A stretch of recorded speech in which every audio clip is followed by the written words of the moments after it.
Hello hi hope you are doing good. నేను మీ Telugu trader Shyam. So ఈరోజు మనకి బ్యాంక్ నిఫ్టీ వచ్చేసి 385లో పాజిటివ్గా క్లోజ్ అయితే నిఫ్టీ మాత్రం కేవలం 51 పాయింట్స్తో అయితే క్లోజ్ అయింది.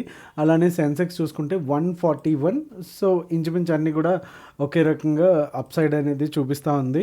సో అండ్ నిన్న మనం డ్రా చేసుకున్నటువంటి ట్రెండ్ లైన్స్ ఏవైతే ఉన్నాయో, సో వన్ డేలో ఈ బ్లాక్ ట్రెండ్ లైన్ ఏదైతే ఉందో అది దాటేసింది అండ్ కంప్లీట్గా నెక్స్ట్ టైం కూడా దాటేసింది. అండ్ మనం ఒక 3 to 4 డేస్ నుంచి గమనిస్తూ ఉంటే మనం క్లియర్ కట్గా ప్రైస్ యాక్షన్ రూల్స్ని బ్లైండ్గా ఫాలో అవుతూ అదే అనాలిసిస్ చేసుకుంటా ఉన్నాము. ఏదైతే higher highs higher lows form చేస్తూ ఉందో సేమ్ మనకి ఇదివరకు కూడా ప్రీవియస్ వీడియోలో కూడా చెప్పడం జరిగింది. మనకి ఎక్కడ కూడా బేరిష్ సైన్ అనేది అంటే ఇక్కడ వరకు ఇంకా కనబడలేదు. అప్పటి వరకు కూడా సెల్లింగ్ చూడడానికి లేదు. అండ్ మనం ఏదైతే ఆల్మోస్ట్ ఈ క్యాండిల్ అప్పుడు మనం టార్గెట్స్ ఇచ్చుకున్నామో 50,800, అలానే 51,200, అలానే లాస్ట్ది ఇక్కడ వరకు ఇచ్చాము 51,600 వరకు కూడా. సో అన్నీ కూడా టార్గెట్స్ అయితే అయిపోయినాయి. ఎవరైతే పొజిషనల్గా ఉన్నారో వాళ్ళకి డెఫినెట్గా ఖచ్చితంగా హెల్ప్ అయిందని అనుకుంటాను. అండ్ అలానే ఇంట్రాడే చేస్తున్న వాళ్ళకి కూడా ఖచ్చితంగా హెల్ప్ అయ్యిందని అనుకుంటున్నాను. సో ఈరోజు వీడియోలో బయింగ్ జోన్స్ ఏంటి, సెల్లింగ్ జోన్స్ ఏంటి, అలానే ఓఏ ఏం చెప్తుంది అండ్ బీటీఎస్టీ ఏమిచ్చాము అనేది కూడా ఈ వీడియోలో తెలుసుకుందాం. వీడియోలోకి వెళ్ళే ముందు లైక్ చేయడం అయితే మర్చిపోకండి. So let's get in to the video. పాజిటివ్గానే క్లోజ్ అయినా సరే ఒక కైండ్ ఆఫ్ డోజీ అయితే ఇచ్చింది. అండ్ ఈ డోజీని మనం ఏమంటామో ఆల్రెడీ మన రెగ్యులర్గా మన వీడియోస్ ఫాలో అయితే మీకు ఈ పాటికే ఇది స్ట్రైక్ అయితే అవ్వాలి. దీన్ని మనం డ్రాగన్ ఫ్లై డోజీ అంటాము, డీడీ అని పిలుచుకోవచ్చు. Dragonfly doji which is ఒక పాజిటివ్ సైన్ అనమాట. ఏంటంటే ఒకవేళ సెల్లర్స్ ఇక్కడ వరకు ప్రైజ్ని తీసుకొచ్చినా సరే కంప్లీట్గా బుల్స్ స్ట్రాంగ్గా ప్రైజ్ని అయితే పైకి అయితే తీసుకెళ్ళగలిగారు. సో అది ఈ క్యాండిల్ యొక్క సైకాలజీ అని మనకి అర్థమవుతుంది. సో ఇంకా కూడా మనకి ఎటువంటి నెగటివ్ ఆర్ బేరిష్ సైన్ అయితే రాలేదు అంటిల్ అన్లెస్ మనకి ప్రైమరీగా రావాలి అంటే కనుక ఏదైతే ఉందో ఈ 51,200 లెవెల్ని అది కంప్లీట్గా బ్రేక్ చేసుకోవాలి. అంటే డైలీ క్యాండిల్ క్లోజింగ్ బేసిస్లో, అంటే ఈరోజు క్యాండిల్ ఇది కదా, సో అలానే ఇక్కడ ఒక రెడ్ క్యాండిల్ అనేది వస్తేనే అప్పుడు మనకు ఒక ఫస్ట్ సిగ్నల్ వచ్చినట్టు అనమాట. నెక్స్ట్ది ఏదైతే ఉందో ఈ ఇన్సైడ్లోనే ఉంటుందా. నెక్స్ట్ కండిషన్ ఏంటంటే ఏదైతే ఫస్ట్ మనం అనుకున్నటువంటి 51,200 దగ్గర బ్రేక్ అయితే ఇంకా అది we can call it as a insider candle, అంటే దీనికి ఇంకా ఇన్సైడే ఉంది. సో మనకి సెకండ్ కన్ఫర్మేషన్ ఎప్పుడు వస్తుంది, 50,400లో వస్తుంది. ఓకే, సో ఎప్పుడైతే మనకి రిస్కీ ప్లేయర్స్ ఉన్నారు అంటే కనుక 51,200లో ఇక్కడ కాల్ సెల్ చేసుకొని అండ్ స్టాప్ లాస్ ఇదిగా పెట్టుకోవచ్చు, అలానే పుట్ కూడా చేసుకోవచ్చు. బట్ స్టాప్ లాస్ కొంచెం పెద్దగా ఉంటుంది కాబట్టి క్లియర్ కట్గా కన్ఫర్మేషన్ కోసం వెయిట్ చేసి అండ్ ఆ ట్రేడ్ సెటప్ అంటే రిస్క్ రివార్డ్ కానీ మనకి స్టాప్ లాస్ కానీ మనకు అనుకూలంగా ఉంటే అప్పుడు మనం అది ప్లాన్ అయితే చేసుకోవచ్చు. సో యాజ్ ఆఫ్ నౌ నేను అలాంటి సిగ్నల్ కనుక మనకు కనిపిస్తే ఇన్ అప్కమింగ్ డేస్ 1 or 2 డేస్లో నేను డెఫినెట్గా మీకు స్పెషల్గా దాన్ని కూడా మెన్షన్ అయితే చేస్తాను. సో రేపటికైతే కనుక మనకి లెవెల్స్ చూసే ముందు ఒక ఇంట్రెస్టింగ్ విషయం ఒకటైతే మీకు చెప్పాలి. సో మనం మనీ కంట్రోల్ వెబ్సైట్లో ఉన్నాము. ఇక్కడ చూసుకుంటే FII DII trading activity till June 24, okay, June వరకు కూడా మనం గమనిస్తే 19th జూన్ కావచ్చు, 18th కావచ్చు, ఏదైతే 10th నుంచి మనం ఓవరాల్గా చూసుకుంటే నెట్ పర్చేజ్ ఆర్ సేల్ ఎవరిది, ఎఫ్ఐ వాళ్ళది క్రోర్స్లో అండ్ ఇది డిఐ వాళ్ళది. ఒకసారి చూడండి ఇక్కడ 25 ప్లస్ 25, ఓకే, ఇది రెడ్లో ఉంది, చిన్న రెడ్, ఇది గ్రీన్లో ఉంది, రెండు మేజర్ గ్రీన్స్. అండ్ ఎప్పుడైతే 13th మేజర్గా మన వాళ్ళు ఎఫ్ఐఎస్ సెల్ చేశారు, సో అప్పుడు డిఏఎస్ కూడా కొంతవరకు సెల్లింగ్ అనేది కనిపించింది. తర్వాత నుంచి చూసుకుంటే కనుక మనకు అప్ మూవ్స్ ఏవైతే ఉన్నాయో 2,000 crores, 2,500 crores, 7,000 crores. సో ఓవరాల్గా వీళ్ళు 7,9 అంటే వీళ్ళు మేము తగ్గేదిలే అనేసి వీళ్ళు కూడా 7,000. So 2,5, 1,500 and 2,1, so 655. ఓవరాల్గా చూసుకుంటే కనుక మనకి ఇక్కడ నెట్ పర్చేజెస్లో గ్రీన్స్ ఎక్కువ కనిపిస్తూ ఉన్నాయి. సో కంప్లీట్గా ఎఫ్ఐఐస్ అంటే మన మ్యూచువల్ ఫండ్స్ కానీ డిఏఎస్ కానీ అండ్ ఎఫ్ఐఎస్ కానీ కంప్లీట్గా బుల్లిష్ అయితే ఉన్నారు. ఎక్కడ కూడా మనకి ఏది కూడా సిగ్నల్ కూడా వీళ్ళు కూడా ఇవ్వట్లేదు. సో ఎప్పుడైతే మనకి టాప్ అవుట్ అవుతుందో అంటే ఒక రేంజ్లో పైకి వెళ్ళిపోతుందో ఫస్ట్ సైన్ కనబడేది మనకి ఇక్కడ సెల్లింగ్ అనేది చిన్నగా అయినా స్టార్ట్ అవ్వాలి. ఓకే, సో ఇక్కడ మనం గమనిస్తే చూడండి 4th ఓకే 12,000 crores సెల్ చేసినారు. ఓకే, మన డిఏఎస్ కూడా సెల్లింగ్ ఉంది, కంటిన్యూస్గా 3 days సెల్లింగ్ ఉంది. బట్ తర్వాత నుంచి కూడా ఎక్కువ లేదు, ఇది ఒక్క ఫిగర్ తప్ప మిగతా అన్నీ కూడా కంప్లీట్గా గ్రీన్లోనే ఉన్నాయి. సో అంతా ఇప్పుడైతే ఇమీడియట్గా మనం కంగారు పడి పోర్ట్ఫోలియోస్ ప్రాఫిట్ బుకింగ్ చేసుకోవాల్సినంత పని అయితే లేదు. This is my personal opinion. Okay, so Nifty ఒకసారి డైలీ టైం ఫ్రేమ్లో ఒకసారి చూసేద్దాం. సో నిఫ్టీ కూడా చూసుకుంటే కొంతవరకు కన్సల్టేషన్గా ఒక డోజీ అయితే వచ్చింది, బట్ ఎటువంటి ఇండికేషన్ కూడా లేదు లైక్ బ్యాంక్ నిఫ్టీ లాగా నేను పైకి వెళ్తున్నాను, నేను కిందకి వెళ్తున్నాను అని. సో ఇక్కడ ఏదైతే మేజర్ క్యాండిల్ ఉందో సో దాని లోపలనే ఉంది. సో ఇక్కడ కొంతవరకు కన్సల్టేషన్ అయితే అవ్వడానికైతే ఛాన్సెస్ అయితే ఉంటాయి. అండ్ ఎప్పుడైతే మనకు ఒక్క 1 dayలోనో జరుగుద్ది ఏదైనా సరే రావాలి అంటే స్లోగా నేను కిందకు వస్తున్నా అని చెప్పదు. ఈ రేంజ్లో పెద్ద క్యాండిల్ కాకపోయినా సరే బట్ ఒకేసారి మాత్రం మనకి ఛాన్స్ అయితే ఇవ్వదు రిటైల్ ట్రేడర్స్కి. అలా అని మరి ఛాన్స్ ఇవ్వదు కదా, మరి ముందే మనం పెట్టుకుని కూర్చుందాం పుట్స్ తీసుకుందాం అంటే కూడా అది కూడా కరెక్ట్ కాదు. కాబట్టి అండ్ మనకి ఇక్కడ బ్యాంక్ నిఫ్టీలో లాగా ఫస్ట్ సైన్ ఏదైతే ఉందో ఇక్కడ మనకి మేజర్ లెవెల్ అయినటువంటి సిగ్నల్ రావాలి అంటే 23,500 ఈ లెవెల్ కనుక క్లోజ్ అయితే నెక్స్ట్ మనకి 23,400 ఉంటుంది. సో 23,400 కూడా క్లోజ్ అయితే కనుక అప్పుడు మనకి 23,200 అలానే 23,000 కూడా చూడడానికి లెవెల్స్ అయితే ఉన్నాయి. సో ఇది బ్రాడర్ పర్స్పెక్టివ్లో. ఇన్ కేస్ ఒకవేళ రేపు కనుక ఏదైతే ఎఫ్ఐఏ డిఏఎస్ కూడా కంప్లీట్గా బులిష్లో ఉన్నారో ఇన్ కేస్ రేపు కూడా 600 పైన ఒక 9:30 లోపల క్లోజ్ అయింది అనుకుంటే కనుక 700, 800 కమింగ్ అప్ వీక్స్లో మనం చూడడానికి అయితే అవకాశం ఉంటుంది. సో ఇది బిగ్గర్ పిక్చర్లో. సో ఒకసారి స్మాలర్ పిక్చర్ ఏంటనేది చూద్దాము. సో నిఫ్టీ ఫస్ట్ మనం చూసుకుంటే కనుక మార్నింగ్ కూడా ఈరోజు చిన్న గ్యాప్ అప్ అయితే ఓపెన్ అయింది.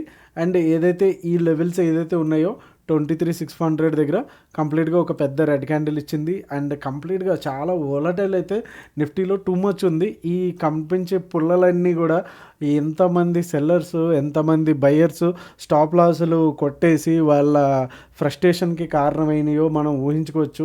ఇవన్నీ కూడా చాలా నెగిటివ్గా కనిపించేటటువంటివి ఇవన్నీ కూడా మనకి కంప్లీట్గా ట్రేడింగ్లో.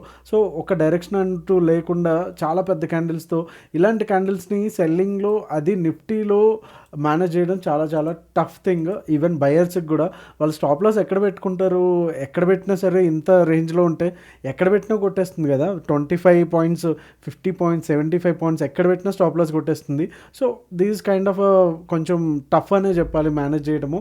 అండ్ నిన్న ఇచ్చినటువంటి బీటీఎస్టీ మార్నింగ్ అయితే కొంచెం రెడ్లో కనిపించవచ్చు, బట్ ఓవరాల్గా స్లోగా మంచిగా ఇచ్చేసింది. సో మంచిగా బుక్ చేసుకోవడానికి టైం కూడా ఇచ్చింది. ఆల్మోస్ట్ 10 o'clock 10:30కి అయితే ఇక్కడ రివర్సల్ క్యాండిల్ అయితే కనిపించింది. సో రేపటికి సంగతి చూసుకుంటే కనుక నిఫ్టీ వచ్చేసి నో సిగ్నల్, ఎందుకంటే ప్రాపర్గా ఏం లేదు అండ్ ఇంకా ఈ ఛానల్లోనే ఉంది కంప్లీట్గా. సో రేపటి కనుక ఇందాక మనం డైలీ టైం ఫ్రేమ్లో కూడా చెప్పుకున్నట్టు 23,600 క్రాస్ అయితేనే మనకి బయింగ్ ఆపర్చునిటీ అనేది వస్తుంది. అండ్ ఫస్ట్ టార్గెట్ వచ్చేసి జస్ట్ 24 points ఇమీడియట్గా మనకి ఇది ఉంది. సో ఇక్కడ కొంచెం జాగ్రత్తగా ఉండాల్సిన పని. సో ఇన్ కేస్ ఒకవేళ సేఫ్ ట్రేడర్స్ అనుకుంటే కనుక ఇది మనం పివట్ పాయింట్గా తీసుకోండి, అంటే బయింగ్ ట్రిగర్ జోన్గా తీసుకోండి. అండ్ సెకండ్ టార్గెట్ వచ్చేసి 640, 23,640 అండ్ థర్డ్ టార్గెట్ వచ్చేసి 23,667. ఫైనల్ టార్గెట్ వచ్చేసి టార్గెట్ ఫోర్ 23,713. ఓకే, సో ఈ 4 టార్గెట్స్ మనకి నిఫ్టీలో అయితే ఉన్నాయి. ఇన్ కేస్ ఒకవేళ గ్యాప్ డౌన్ అయితే కనుక ఇక్కడ నుంచి మనకి బౌన్స్ అయ్యడానికి ఛాన్సెస్ అయితే ఉన్నాయి. మనం గమనిస్తే కనుక ఈ ఏరియాస్ కొంచెం పాయింట్ ఆఫ్ కంట్రోల్గా అయితే మనకు కనిపిస్తుంది 2-3 days నుంచి. సో ఈ ఏరియా నుంచి ఎయిదర్ పైకి వెళ్ళడం కిందకి వెళ్ళడం కూడా మూవ్స్ అనేవి చాలా అగ్రెసివ్గా కనిపించినాయి. కాబట్టి 23,535 అనేది చాలా crucial level for tomorrow. So in case ఒకవేళ గ్యాప్ డౌన్ అయ్యి ఈ లెవెల్ని కూడా బ్రేక్ అయింది అనుకుంటే మనకి ఫస్ట్ టార్గెట్ వచ్చేసి 23,500, అలానే సెకండ్ టార్గెట్ వచ్చేసి 23,454 అలానే ఫైనల్ టార్గెట్ వచ్చేసి 23,418గా అయితే మనకైతే ఉంది. ఇంకా కొంతవరకు కన్సాలిడేషన్ అయితే అవడానికి ఛాన్సెస్ అయితే ఉన్నాయి as per lower time frame and as per higher time frames also in Nifty. Okay, so ఒక్కసారి బ్యాంక్ నిఫ్టీ చూసేద్దాం, తర్వాత ఓఏ డేటా అండ్ సెన్సెక్స్ కూడా చూసేద్దాము. సో బ్యాంక్ నిఫ్టీలో కూడా మార్నింగ్ కొంచెం లైక్ చిన్న గ్యాప్ అప్ అయితే ఓపెన్ అయింది, చిన్నది కాదు ఆఫ్కోర్స్ పెద్ద గ్యాప్ అప్.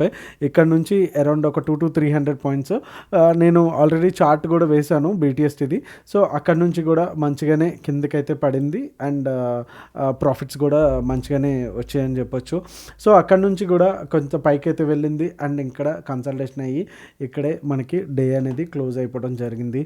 సో రేపు ఇన్ కేస్ ఒకవేళ గ్యాప్ డౌన్ అయితే కనుక 645 దగ్గర బౌన్స్ అవడానికి అయితే ఛాన్సెస్ అయితే ఉంటాయి. ఇన్ కేస్ ఒకవేళ గ్యాప్ అప్ అయ్యి 837, 930, 945 మధ్యలో ఈ లెవెల్ కనుక బ్రేక్ అయితే మనకి ఫస్ట్ టార్గెట్ వచ్చేసి 51,960, అలానే సెకండ్ టార్గెట్ వచ్చేసి 52,196, అలానే ఫైనల్ టార్గెట్ వచ్చేసి 52,388.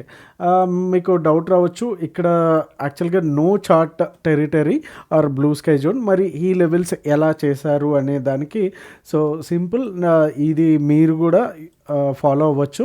సింపుల్గా ఫిబ్నాచి రీట్రేస్మెంట్ తీసుకోండి. ప్రీవియస్గా ఉన్నటువంటి ఏ అయితే పెద్ద క్యాండిల్స్ ఏవైతే ఉన్నాయో నేను వీటిని కన్సిడర్లోకి తీసుకున్నాను. దీని హై అండ్ లో, ఓకే, హై అండ్లో కనిపిస్తుంది కదండి, ఇక్కడ హై పెట్టాను అండ్ ఇక్కడ లో. ఓకే, కొంచెం అడ్జస్ట్ చేసుకుంటే అయిపోతుంది. సో ఇక్కడ వచ్చిన లెవెల్స్ చూడండి, ఈ లెవెల్ అండ్ ఈ second level and psychological level ఏదైతే ఉందో 50-200 నేను ఇక్కడ సెకండ్ టార్గెట్గా మార్క్ చేయడం అయితే జరిగింది. సో ఇది కూడా ఇంతండి, పెద్ద సింపుల్ కాదు, నేర్చుకుంటే అన్ని సింపులే కరెక్ట్ వేలో నేర్చుకుంటే. సో మీరు ఇంకా ఇలాంటి సింపుల్ టెక్నిక్స్ నేర్చుకోవాలంటే ఖచ్చితంగా ప్రైజ్ యాక్షన్ కోర్స్ అనేది ట్రై చేయండి. చాలా తక్కువ అమౌంట్తో మీకు డెఫినెట్గా ఇలాంటి టెక్నిక్స్ అనేవి మార్కెట్లో జనరల్గా ఎవరు కూడా చెప్పరు. సో డెఫినెట్గా ఇలాంటివి మీకు తెలిస్తే కనుక ఖచ్చితంగా ఎవరైతే ప్రాఫిట్స్ వస్తున్నాయో ఒక 5-10% పీపుల్ వాళ్ళ కోవలోకి మీరు ఉంటారు ఖచ్చితంగా, I'm sure. So in case ఒకవేళ 51,645 దగ్గర మనకి 15 మినిట్స్ క్యాండిల్ కనుక క్లోజ్ అవుతే మనకి ఫస్ట్ టార్గెట్ వచ్చేసి డౌన్ సైడ్ 51,500, అలానే సెకండ్ టార్గెట్ వచ్చేసి 51,393, అలానే ఫైనల్ టార్గెట్ వచ్చేసి 51,285. ఓకే, సో ఒక్కసారి సెన్సెక్స్ చూసే ముందు ఓఏ డేటా చూసిద్దాం. ఓకే, ఓఏ డేటా చూసుకుంటే మనకి వీక్లీ డేటా 24 lakh ఉంటే 29 lakh ఉంది. సో పుట్స్ అయితే ఎక్కువ రైట్ అయితే చేశారు. సో ఇది గ్యాప్ అప్ అవడానికి ఛాన్సెస్ అయితే ఉన్నాయి. అలానే నియర్ మంత్ నెక్స్ట్ మంత్ ఓఏ చూసుకుంటే కనుక 1.65, 2.55 ఉంది. సో ఓవరాల్గా ఇక్కడ కూడా పుట్స్ అనేవి చాలా హైలో అయితే రైట్ అయితే చేస్తున్నారు. So that means sellers market పైకి వెళ్తుంది, బుల్లిష్ ఉంటుంది అనే సెంటిమెంట్ అయితే మనకి ఇక్కడ కనిపిస్తుంది. 90,000 గ్యాప్ డిఫరెన్స్ అయితే మనకు కనిపిస్తుంది. 1.5 వచ్చేసి PCR ratio, so which is indicating bullish. Okay, and ఇక్కడ కూడా పుట్స్ వచ్చేసి 60% ఉంటే 39% మాత్రమే కాల్స్ ఉంది. ఈ పై చార్ట్లో కూడా చూడొచ్చు. సో పుట్స్ అనేవి చాలా డామినేటింగ్గా హైలో రైట్ అయితే చేశారని అయితే మనకు అర్థమవుతుంది. సో ఒక్కసారి సెన్సెక్స్ చూసేసి మనం ఈ వీడియోని అయితే క్లోజ్ చేద్దాము. సెన్సెక్స్లో కూడా ఆల్మోస్ట్ ఏదైతే మార్నింగ్ మనకి నిఫ్టీ బ్యాంక్ నిఫ్టీలో ప్రైస్ యాక్షన్ ఎలా ఉందో సేమ్ ఇక్కడ కూడా అలానే ఉంది. చిన్న గ్యాప్ అప్ అండ్ అక్కడ నుంచి కూడా కంప్లీట్గా రావడం, అండ్ ఏదైతే నిఫ్టీలో పెద్ద పెద్ద క్యాండిల్స్ వచ్చినాయో అలానే ఉంది. ఇప్పుడే నాకు కొంచెం డౌట్ వచ్చింది, మళ్ళీ నేను ఇక్కడ ఇది చూశాను, ఏంటిది చార్ట్ ఇందాక నిఫ్టీ లాగానే ఉన్నాయి జెయింట్ క్యాండిల్స్ అని. సో ఇక్కడ చూసే కన్ఫర్మ్ అయింది ఇది సెన్సెక్స్ అనేసి. సో మీరు కూడా కన్ఫ్యూజ్ అవుతుంది అలాగా. అండ్ ఇది కంప్లీట్గా no trade zone. In case ఒకవేళ 77,580 దగ్గర కూర్చుంటే మనకి ఫస్ట్ టార్గెట్ వచ్చేసి 77,702, అలానే సెకండ్ టార్గెట్ వచ్చేసి 77,812, అలానే ఫైనల్ టార్గెట్ వచ్చేసి 78,009. అండ్ ఇక్కడ కూడా మనకి ఫిబ్నాచీనే యూజ్ చేశాను. మీరు మీ చార్ట్లో చూడండి, మీకు కూడా ప్రాక్టీస్ అవుతుంది. అలానే ఒకవేళ 77,000 దగ్గర 400 దగ్గర కనుక మనకి 15 మినిట్స్ కూర్చుంటే ఫస్ట్ టార్గెట్ వచ్చేసి 77,255, అలానే సెకండ్ టార్గెట్ వచ్చేసి 77,126, అలానే ఫైనల్ టార్గెట్ వచ్చేసి 76,978. So that's all for Sensex also. So hope you like this video. And మీకు ఎఫ్ఏ డేటా డిఏ డేటా కూడా కొత్తగా చూపించారు. సో అది ఎలా అనిపించింది, డైలీ మనం అది కూడా ఒకసారి ఒక లుక్ వేసిద్దామా అనేది ఒకసారి కమెంట్లో అయితే మెన్షన్ చేయండి. Thank you so much. See you all tomorrow at the same time. మీ తెలుగు ట్రేడర్ శ్యామ్. జై హింద్ అండ్ హ్యాపీ ట్రేడింగ్.